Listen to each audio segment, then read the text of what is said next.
ngang bên lại hình người nuôi mình cái cái gì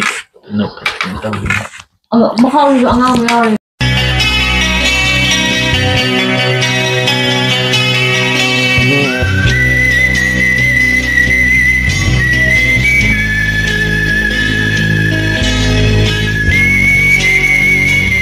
mamang da video hawdringai da kanagi supporter oi aido video gi hack hawrakpa matamda haibiro maboko pugi support lei boki support lei aido thara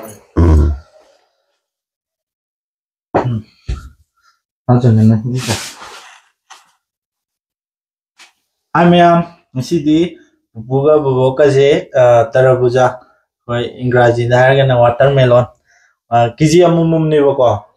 ado onthoe pupugi di keno ya da bani na maku kha ko thokre bako to ge to khre do bubuki na maku khoktre bubu kem ta udem ni na ko ado ngasi je bobok na ngam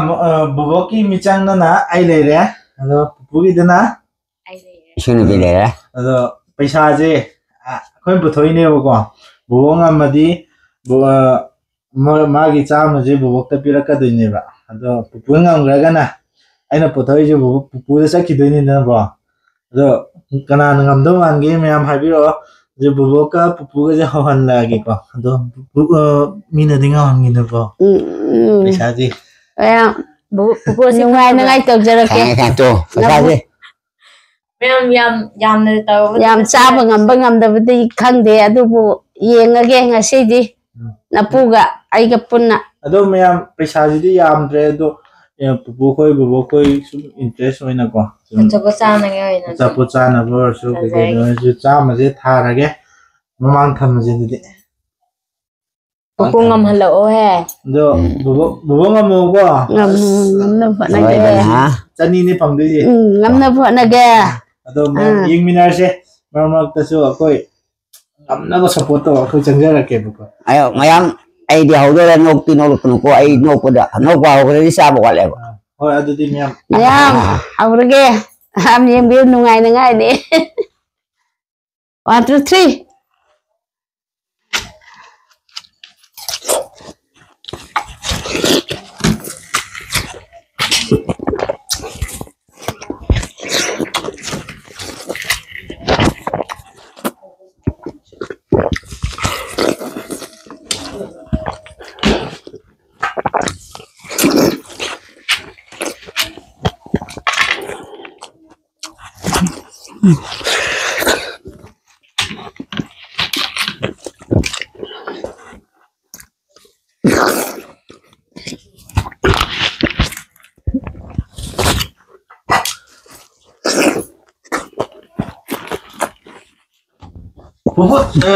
Bố làm người ta cân cho bố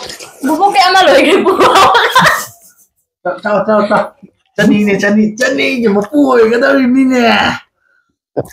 bố chân đi nè sao này nàn đi phun lâu kìm này quá mà nàn mà mang những phun lâu kìm này anh tôi đứng chinh là đâu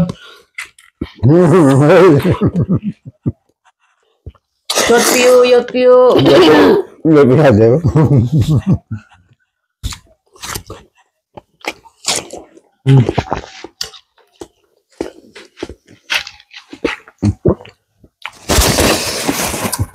nhưng ngắm nhà của tì nè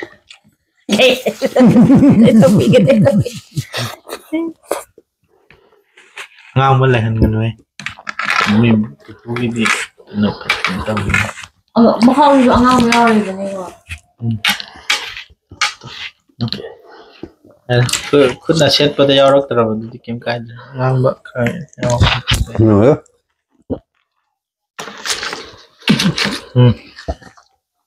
mà hèn đó rồi cái nói có phụ gia đình đầu cũng tuổi bây xuân cái dữ vậy now handak ti mai pak pagi mami ni urai je ko mea na mamang da puna lupa cha ma lo gre mi mon di ngono pupu jo kan dạ nó thích cái ngâm không anh nhìn nó phật phụ là ngầm này nghe này mà phụ khao nó sốc gì dạ ma'am पुपुजे या नुआई तभी को मकू खोचा बनी ma'am वारो बिनो अदो अर्सु अबक्सी कन्ना आई साइते थोलक पमीना कन्ना तफले हाय तारे ai khơi bùi hết ngầm rồi ai khơi bộ ai gần mà thằng đấy पुई महत थोलक दे không có cái đời Mathang the बुबोक ना ngam दे तना आई गम तर कनी बार ngam दे तना तो मैम लोय दरे कोई बो के जाम जाप तो मैं आ रही ने मई चदम बो अदो हम चा गो मैम मथांग ngam का नम संग के इम्यूजी मैम को कना ngam के तो Nggak emang. Zaman dulu mau dulu.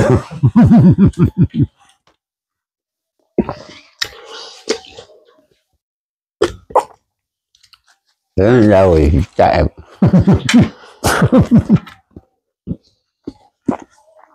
Chỉ rồi trời nói.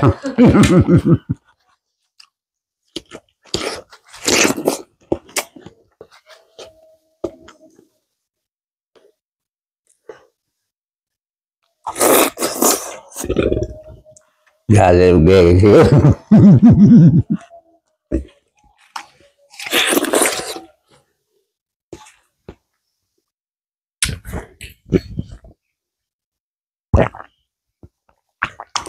Cha phải hàng chị ba. Cha phải hàng chị ba, phải cha phải hàng chị ba.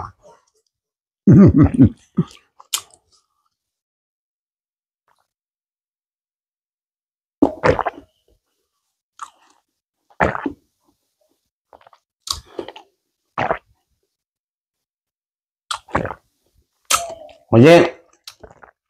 mayang ay pada aja, nabok ngameh, nabok dua kali masuk ani dari pak.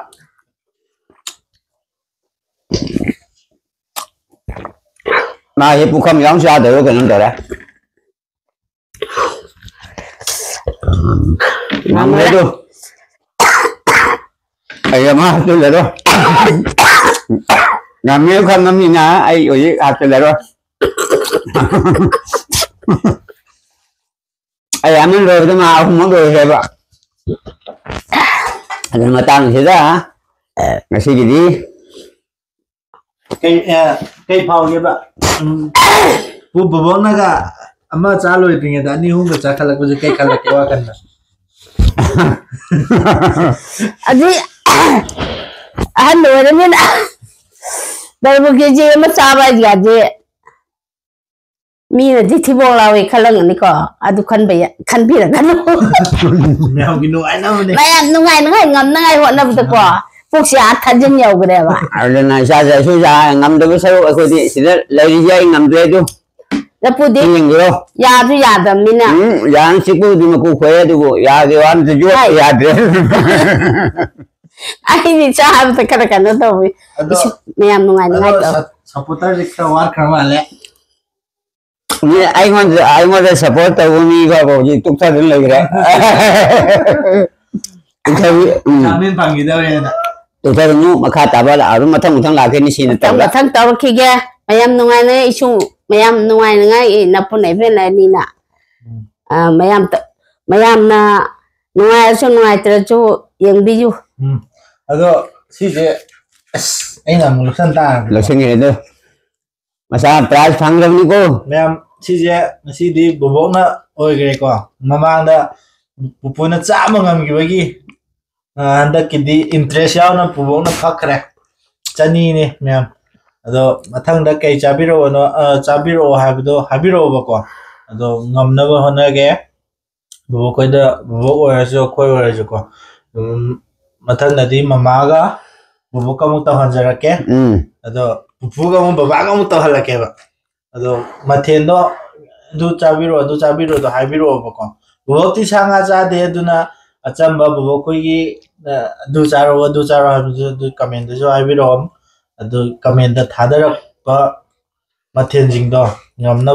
pizza ke bo nang cha ba ya ba word ga di ko se bo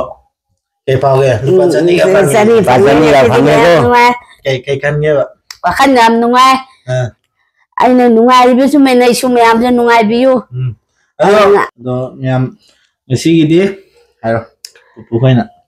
Asigi isu gi channel ita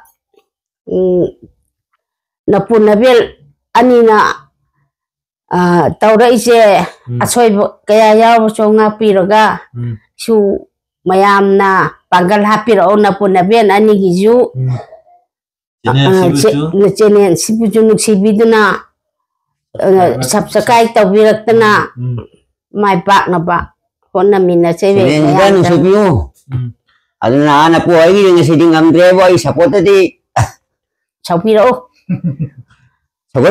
support lang dre ngasi aduna ai sani mangi support to minaba ai suru pi joji tukhan na lai mayam baro biya de adu ma tukhan jare ko makha ta ba mayam la isu mai pa na ba mathang mayam habi subscribe to biro comment to biro mayam na hayu hai ba mayam sini na si tau si jaro hai bido dum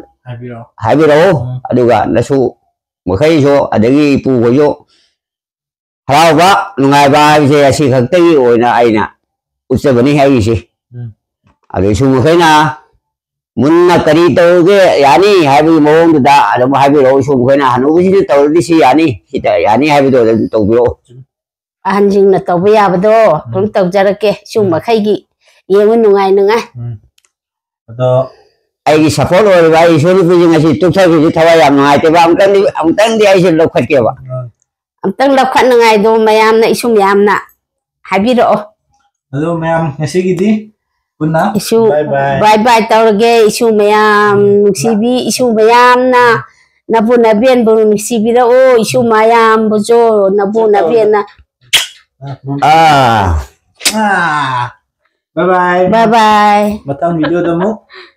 ai su ni support to da amka maning na bye ba to ya dre